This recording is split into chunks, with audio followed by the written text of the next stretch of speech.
So today I'd like to tell you a bit about a tool, Iris, a tool that allows people to do data science through mixed modality conversation. So as we just sort of heard about in the previous talk, many different kinds of people are doing programming, right? So you have people in the sciences and biology and bioinformatics, people in the digital humanities, even people like computational journalists. And the kinds of programming that these people are doing isn't necessarily what we often think of when we think of programming. They're sort of very often writing these sort of more high-level scripts, right, that are oriented around very specific tasks.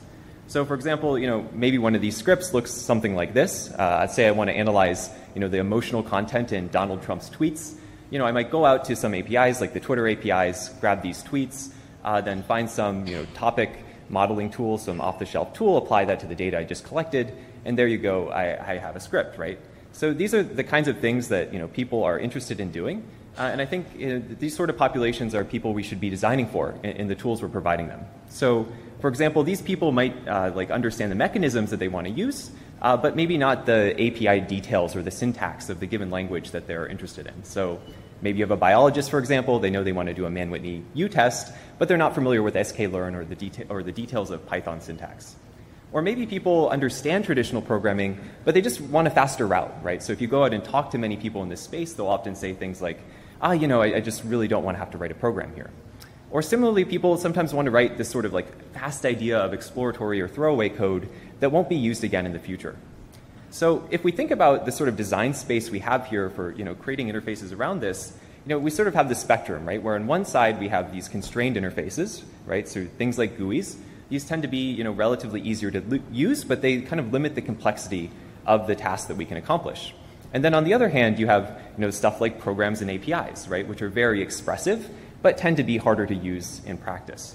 And so what we're sort of thinking about in this work is, what is a good middle ground here, right? And the middle ground that we're proposing is this idea of mixed modality conversation.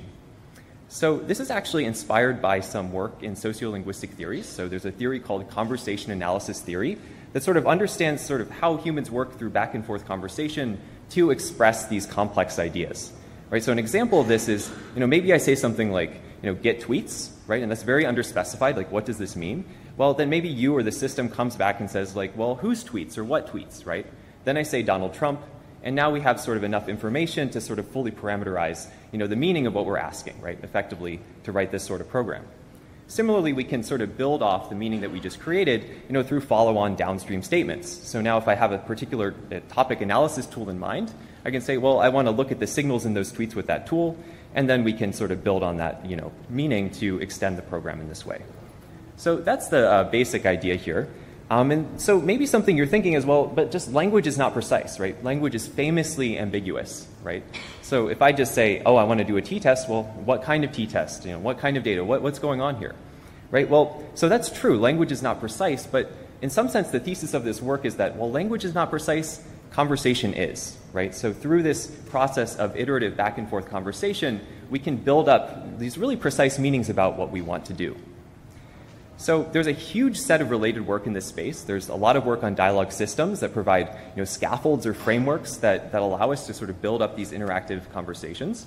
And then there's also a lot of work in sort of more HCI, understanding how we can help people program, right? So work has done things like, for example, bridge the vocabulary problem, understanding how the language in a user's head matches sort of the domain or the command language of a system. People have taken sort of resources from an ecosystem and then embedded them into interfaces like an IDE. People have even done things like take high-level sort of descriptions in natural language and present possible code transformations that you might want to do in response to that sort of stuff. So here what we're doing is sort of taking ideas from both of these spaces and kind of combining them together. So imagining sort of what does it look like when we take a dialogue system and extend and empower it with the full power of a programming model, plus this idea of mixed modality interactions. And a kind of interesting question this raises is, well, is what I'm talking about a programming language or is it a dialogue system? So I'll sort of leave it up to you to make your own decision about, what that means. But what I'd actually like to do now is show you actually the tool that we built, a tool called Iris that allows people to do these data science analyses through this idea of mixed modality conversation. So here is the Iris interface. I'll just make it slightly larger. And so what we want to do first here is load in some data. So what I'm going to type in is load CSV. So you can see there's a place where I type in something to initiate this conversation. I get some feedback. back from the system. The thing on the far left is the thing that's actually going to execute when I click enter here. So now, because this is a totally underspecified request, right, load what CSV? Where is this coming from? What is it actually I want? It's going to start to work with me to resolve what I mean by this. Right? So here now I'm going to choose a file. I'll tell you a bit about what's in this file in a second. So I'm going to choose that file. It asks for a name, so I'm going to create a name here, iris data. Okay, and so now we have a new variable in the system. We have this data frame response in this data frame. So this file is basically a set of flower, petal, and sepal data that relates to different species of iris flower. So we're going to use this data to build a simple statistical model to predict the flower type given this data. So now we have our data in the system. One really good thing to do before you do any kind of data analysis task is start to visualize the data. So maybe I say something like, I want to make a scatter plot. So I start typing in a keyword here, scatter plot. So a command for scatter plot comes up. I can start initiating that command. It's going to start working with me again to fully understand what I mean by this, right? So what data frame do I want? Well, there's only one data frame in the system, so it can kind of predict that that's probably what I want to use. Now it's going to ask for a column for the x-axis of the scatter plot. Well, so here I'm going to actually use direct manipulation to select sepal length. So let's just sort of visualize sepal length and sepal width to understand how these features relate to the different types of flowers. I can do the same for sepal width. So now it's going to ask, do I want to have a different color to represent the different kinds of data points in the space? So I'll say yes. And so I'll choose the flower species as the color. And so we get back a scatter plot. I'll blow that up a little bit. So you can see that, Iris sarasota is, for example, well distinguished from the other flowers in this space, given these two simple features. Okay, so that's great. We've sort of been able to visualize data, but how do we do something more complex, like actually building a statistical model? Well, let's start from some high-level goal like building a classifier. So if I type classifier into the system, it comes back with some commands, make a classification model that sounds basically like what I want to do. So I'm going to start executing that. So I'm going to sort of work with me to fully specify what this means. So what kind of model do I want? Maybe a logistic regression model. What data frame holds the data? The iris data, again, it can predict. That's probably what we want to do. What features do we want to use? Well, let's just use the sepal features since that's what we visualized. What do we want to predict? We want to predict the different flower species. And so what do I want to call the model? We'll just call it iris model. Okay, so now we have a logistic regression model that's been trained to predict these different kinds of flower species. But just a model by itself isn't really, super great. Like, we want to understand what is the predictive power of this model. So one method we might use to do that is something like cross-validation. So I can type into the system, let's say I want to cross-validate. So that brings up some commands. Let's cross-validate a classification model. And so now it's going to ask me what model I want to evaluate. So now we have actually two pieces of data in the system.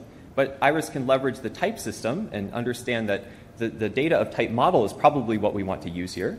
So we'll choose the Iris model. What measure do we want to use for this evaluation? Let's just use accuracy since I know this is balanced data. How many folds do we want? Let's say 10 folds. And so we figure out that we have this average performance, kind of mediocre, on these two features to predict the flower type. And so one thing I just want to say before closing out this demo is you can actually inspect the underlying commands in the system, right? So we can bring up a command sort of representation in Python of what we're doing. We can use similar power here to actually work backwards from a conversation that we've had in the system to create a Python script that represents our interactions over that session.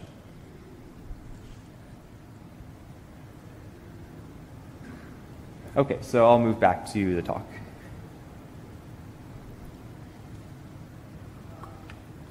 Okay, so just an overview of what you saw in the talk. You saw this idea of clarifying underspecified requests. So, when I say something, the system sort of works with us to understand precisely what I mean by that, right? To sort of parameterize these functions and build up these programs. You saw composition of commands, both through sequencing, basically reusing data from a previous step in the next step, but also sort of composition. So within one command, actually calling another command, for example, to do data selection, to select some data. And similarly, this idea of mixed modality interactions, right? Text is not always the best medium for expressing our intent. Sometimes we want to click on things. Sometimes we get visual data in response. So maybe you were wondering while I'm working through this system, well, how does this actually work beneath the hood? What is actually grounding these computations that the system is executing? So for this, we built a domain-specific language in Python. And so the basic idea is you have some raw Python code. This could be code that you write. This could be existing library functions in, for example, sklearn. And we wrap this with metadata. For example, metadata that says, what is the name of this function? What are some examples of how we might use this function that we can use to map the user language onto the command language of the system? And similarly, we can give it sort of type information about the arguments that the function takes. So, what are the types of arguments? What are requests that we can use to collect these arguments from the user? And so these provide constraints that allow functions to be composed in a safe way. They also sort of provide constraints that prevent users from sort of entering bad feedback at any given point in the system. So there are a number of technical contributions in Iris. I'll just go over a few of them here.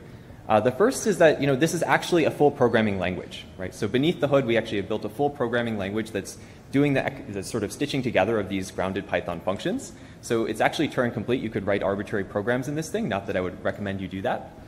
We also have an abstract syntax tree representation built using this language that's built up over time as people are working through these conversations.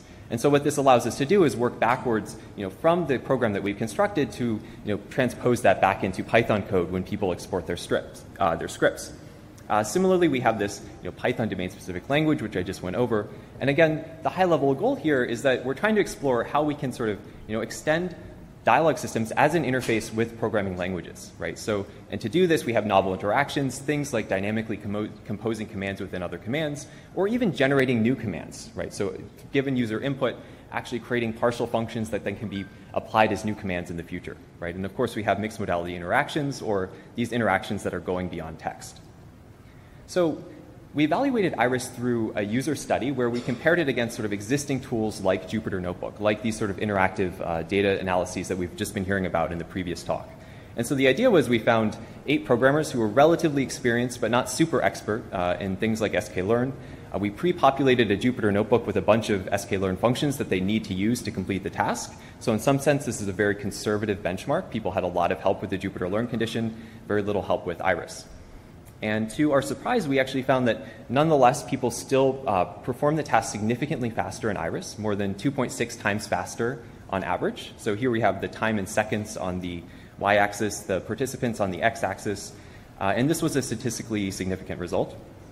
But sort of more important than just understanding sort of performance and the speed of doing the tasks is this qualitative feedback we actually collected from users to understand, what are the benefits and drawbacks of these kinds of approaches and what are the things we should be designing for going forwards. So I'll go over a few of the advantages first, but then I'll get to some of the challenges in a second. So one of the big advantages that people liked about this system was this sort of structured guidance that they received when they're working with it. So for example, if I say something like, I want to do cross-validation, it's going to walk me through, the different pieces of information that needs to actually, execute the command that I intended to execute.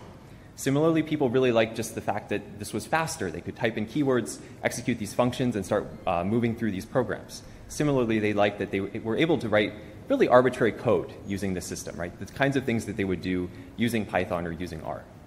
On the challenges side, we found a number of important things, and one of the biggest ones was that people really want to understand what operations are being executed when they use a system like this. So for example, if you're a scientist and you're using this system to do science, it's really, really important that you understand at a low level the methodology that's being used when you're interacting with a system like this. So for example, if you just tell it you want to do a t-test, you better understand exactly what kind of t-test it's doing because there are different assumptions associated with each of those things. Similarly, people, have some concerns about the vocabulary problem. Different user populations can often have different ideas about how they would express the domain language, right? Computer scientists have maybe different vocabulary for talking about methodology than biologists do, for example. And critically, finally, this idea of mixed modality is being very important for a system like this. So we actually, in previous studies had shown people interfaces without this idea of mixed modality, and this was an often requested feature, and something that, when we finally gave them the system in this study with the mixed modality interface, people liked quite a lot. So as you can see, Iris is a fairly robust system. You can actually download it and use it for your own analyses today. But there are a number of future directions we're really excited about pursuing with this work.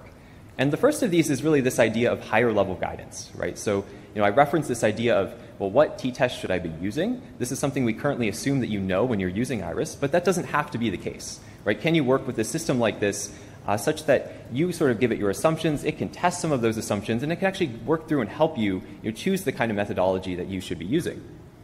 Similarly, as more people start to flow through the system, can we benefit from that data to make predictions about, for example, what kinds of commands people might want to execute next, or even use things like reinforcement learning to track pathways through these sophisticated analyses. And finally, there's a lot of opportunity in programming by demonstration. So if you think about what we're doing here, we're sort of building up an abstract syntax tree as people work through a conversation. And so what this allows us to do is say, go back to the past 3 commands, say, that thing I just did, I want to encapsulate that and reuse that as a new command. This can enable potentially new kinds of code sharing among a community. So this project is currently open source on GitHub. You can download it and use it. We have some existing partnerships with, for example, the bioinformatics department at Stanford. There's actually a $1 million grant these people are using to embed some of their tools into our system. We also have some funding from the Columbia School of Journalism in partnership with Stanford to help sort of build out this tool for computational journalists. And I just want to close with one final thought, which is that this system is really an instantiation of a bigger idea I've been thinking a lot about recently. And this idea is kind of creating a virtuous cycle between systems and communities, basically trying to understand how we can have systems that learn from a community, go on to empower work in that community, then again learn from the community and go on to empower work in that community. Effectively getting at this idea of tightening feedback loops between programmers, communities, and the programs that they write. So thanks, and I'm happy to open it up for any discussion.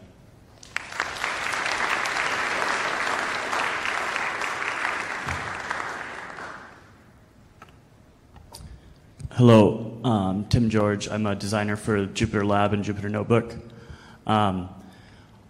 When you were testing these, did you have any experience with people who ran into frustrating points? I know as a designer for data science, frustration is one of the key issues that I'm dealing with all the time when people are working with our notebooks. Did you have any of those points, and in what ways did people overcome those, or were you able to facilitate people overcoming those? Yeah, so one of the bigger ones is, again, the vocabulary problem. So if people want to basically figure out what commands are in the system, or be able to understand when they're entering language why that isn't producing the result that they want, sort of tools for better interacting with that are pretty important. Similarly, when people enter sort of incorrect input into the system, making them aware of what's going to happen next is super important. So an example of one thing we did for this is you saw the sort of hint bar above what I'm typing into the system, right? So, in a previous iteration of the system without that, it's obviously you're sort of typing into a black box, right? It's very difficult to understand what's going to happen. I think we can do more things in the future to better expose sort of the existing set of commands and sort of help ameliorate some of those issues. Yeah, so it's a really good point, and I think this sort of system does present a lot of interesting design challenges along those kinds of lines. Thank you.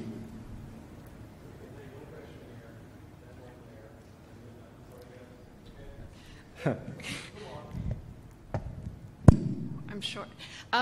So this tool, I'm really excited by. One thing I wonder if you've considered is its usage, sort of getting people to actually learn to do data science. So rather than thinking it as like a GUI tool on its own, how could it be used for like pair programming with this system that can kind of teach you how to do data science and show you the actual code so you can learn to actually write the Python code? Yeah, I love that point. So I actually presented this tool at a bioinformatics conference or a biology conference, and what I got a question is like, oh, can I look at the code that it's doing? And so I hadn't shown that feature, and then I showed them. They're like, oh my God, like I want to use this to learn how to program. So I think that's a great thing. I think that you probably have a slightly different set of design constraints if that's your specific goal, but again, a really interesting thing to be thinking about. Yeah. I'm Arjun from Georgia Tech. So this is great stuff. I had a question about the scatterplot example that you gave. So you scatterplot, x-axis, you put in the value, y-axis, you put in the value. So does it have to be this low level? Because one of the points you said was that you want to make this rapid and people don't want to repeat or write the code completely. But in a sense, you're making them parameterize, like specify the function and then parameterize it one step after another. Since you have this idea of mixed modality, why not do something like scatter and then show the chart and let them parameterize that directly? And is there some design rationale behind that?